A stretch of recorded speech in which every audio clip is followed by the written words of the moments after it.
جن کو پوری دنیا پر حکومت کرنے کا موقع میسر آیا، ان میں 2 کافر ہیں اور 2 مسلمان ہیں۔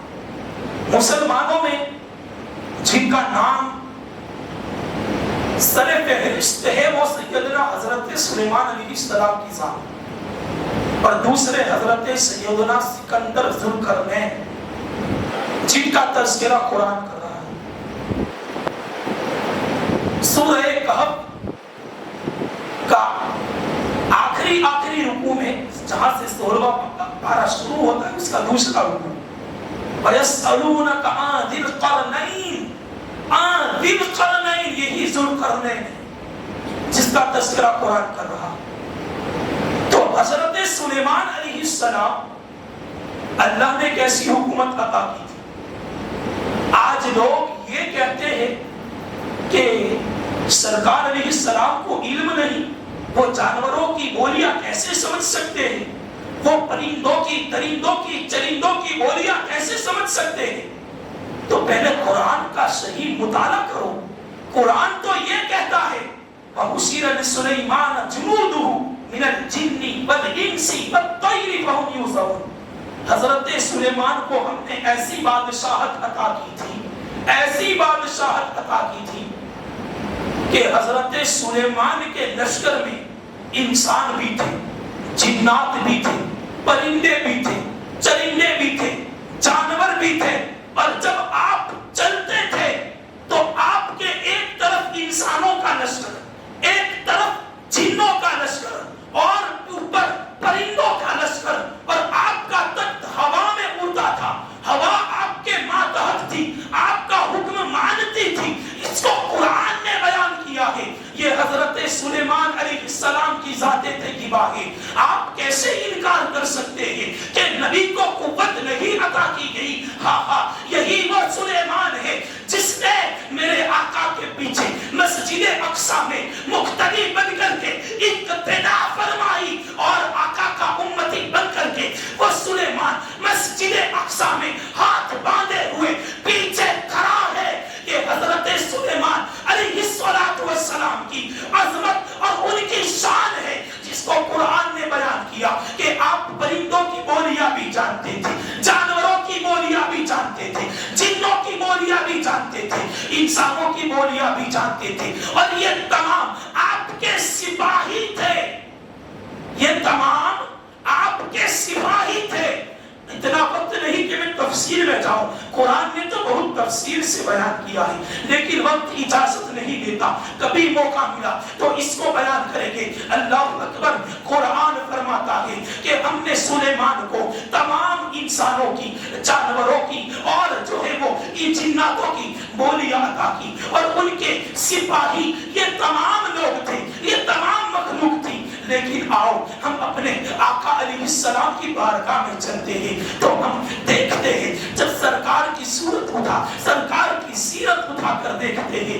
آؤ ذرا جنگ بدر کو اٹھا کر دیکھو۔ سبحان اللہ، مچل کر کے کہو سبحان اللہ، سبحان اللہ۔ اس کا تذکرہ قرآن نے فرمایا ہے وَأَنِّي مُمِدُّكُمْ بِأَلْفٍ مِّنَ الْمَلَائِكَةِ مُرْدِفِينَ۔ سرکار علیہ السلام جنگ بدر کے لیے نکلے۔ کتنے صحابہ تھے؟ 313 صحابہ ایک طرف ہے، ادھر کفار کا ہزاروں کا لشکر موجود ہے۔ ادھر کفار کے پاس 700 اونٹ ہے تو یہاں مسلمان کے پاس 70 اونٹ ہے۔ کفار کے پاس 100 گھوڑے ہیں تو مسلمانوں کے پاس صرف 2 گھوڑے ہیں۔ کفار کے پاس کثیر تعداد میں ہتھیار، اسلحے، تلواریں، نیزے، یہ سب کچھ موجود ہے، لیکن غالباً مسلمانوں کے پاس صرف 70 تلواریں تھیں۔ ایک طرف ہزاروں کا لشکر کفار کا کھڑا ہے، اسلام کی پہلی جنگ جسے جنگ بدر کہتے ہیں۔ ایک طرف 313 صحابہ بیٹھ اسلام کی خاطر اپنی جانوں کا نذرانہ پیش کرنے کے لیے. جب جنگ شروع ہوئی اور کفار چونکہ کثیر تعداد میں موجود تھے، جب شروع ہوئی ادھر رب نے یہ محبوب کو خوشخبری دی، انی ممدکم بألف من الملائکۃ مردفین. محبوب ہم پہلے 1000 ملائکہ کا لشکر تمہارے سپاہی بنا کر کے ہم تمہارے لشکر میں، تمہاری فوج میں ہم بھیجتے ہیں. سبحان اللہ سبحان اللہ. قرآن بیان کرتا ہے انکار کیا جا سکتا. کتنے ملائکہ اترے؟ 1000 ملائکہ. آگے چلو نیچے والی آیت میں قرآن کہتا ہے بِثَلَاثَةِ آلَاف. پھر جب ہم نے دیکھا کہ کفار غلبہ پانے کی کوشش کر رہے ہیں تو ہم نے 3000 ملائکہ کو، 3000 فرشتوں کو محبوب کی مدد کے لیے بھیجا. پھر قرآن کہتا ہے بِخَمْسَةِ آلَاف. پھر ہم نے اپنے محبوب کے سپاہی بنا کر کے 5000 فرشتوں کی جماعت کو بھیجا. سبحان اللہ سبحان اللہ. اور وہ بھی کیسی جماعت؟ عام فرشتے نہیں، قرآن کہتا ہے مصفین، نشان والے فرشتے. عام فرشتے نہیں جو جماعت ملائکہ میں جو ہے وہ کچھ درجہ رکھتے ہیں. عام فرشتوں سے ان کا مقام افضل و اعلیٰ ہے. ایسے ملائکہ کو اللہ رب العزت نے حضور کی فوج کا سپاہی بنا کر کے آسمان سے بھیجا. سبحان اللہ سبحان. جنگ بدر میں کتنے فرشتے موجود تھے؟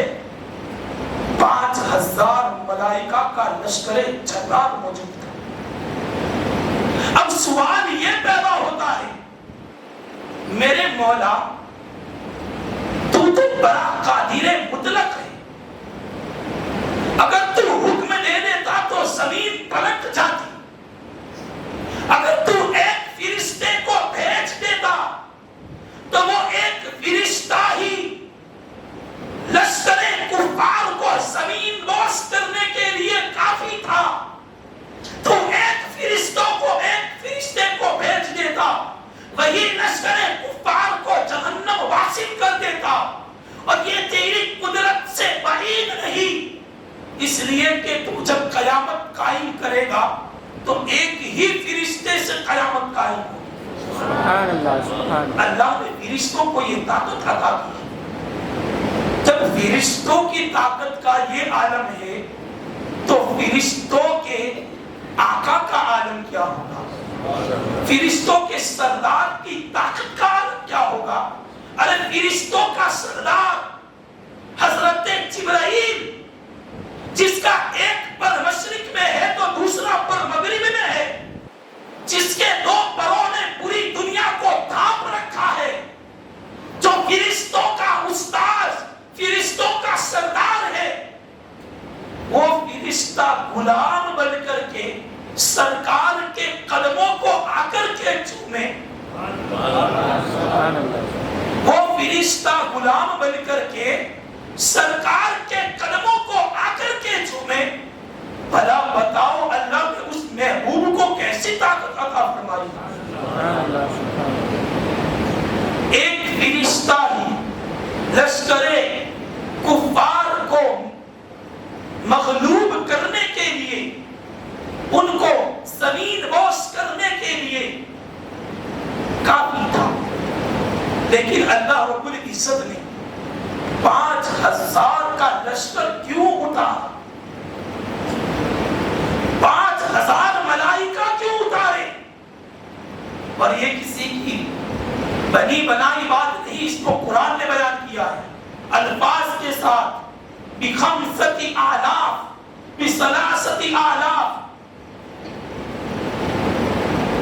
اب دیکھو جب ہمارے ذہنوں میں یہ سوال پیدا ہوتا ہے تو ہم رخ کرتے ہیں اپنے مفسرین کا، اپنے محققین کا، اپنے محدثین کا.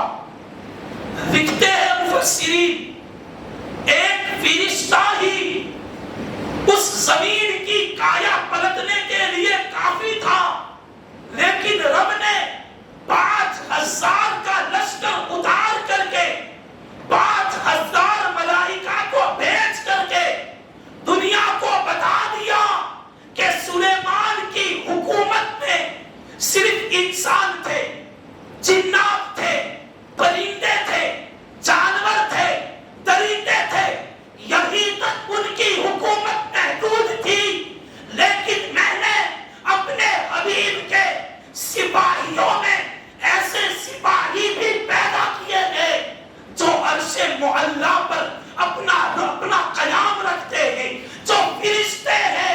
ہم نے عالم بالا کے فرشتوں کو اپنے محبوب کا سپاہی بنایا. سبحان اللہ سبحان اللہ. ہم نے عرش معلا کے فرشتوں کو اپنے محبوب کا سپاہی بنایا ہے. یہی وجہ ہے کہ 5000 کا لشکر بھیجا تاکہ امت کو، آنے والے لوگوں کو، فرمانوں کو، نافرمانوں کو اس کا پتہ چلے کہ محبوب کی عظمت کیا ہے، محبوب کی شان کیا ہے، محبوب کا مقام کیا ہے. عزیزان ملت اسلامیہ، کافی ساری باتیں ابھی ہمارے پاس ہیں. چونکہ آج یوم الجمعہ بھی تھا اس لیے تھکان بھی کافی محسوس ہو رہی ہے. انشاءاللہ آئندہ کل کی نشست میں جہاں سے ہم نے چھوڑا ہے وہیں سے چھیڑنے کی کوشش کریں گے. وہ خدا نے مرتبہ تجھ کو دیا، نہ کسی کو ملے نہ کسی کو ملا. اے کلام مجید نے کھائی شہا تیرے سحر و کلام و بقا کی قسم. امام کہتے ہیں اے رضا خود صاحب قرآن مدہ اے حضور، تجھ سے کب ممکن ہے پھر مدحت رسول اللہ کی. وما علینا الا البلاغ. السلام علیکم ورحمۃ اللہ.